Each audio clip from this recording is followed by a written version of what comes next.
Hey everyone, Dr. Tony Dejti here. I have the pleasure of talking with Miss Susie this morning, and she's just going to share her story. So, Miss Susie, go ahead and tell us what's going on. Good morning. This is my second week. When I first started, I was hardly able to walk. Have a hard trouble taking care of my mother, playing with my grandbabies.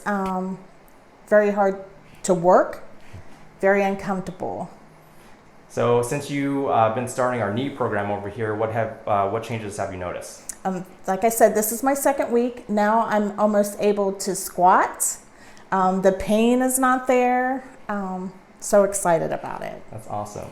So tell me, Miss Susie, so what are your goals? What are you looking to do if we keep this program up? What are you looking to accomplish? Well, I would like to be able to play with my grandbabies and be comfortable. I want to be able to travel, be able to walk when I travel. When I want to go visit places and be able to walk. All those good things, All right? those good things. Absolutely. So, all right. Well, we'll keep up the good work and we'll talk soon, okay? All right. Thank you.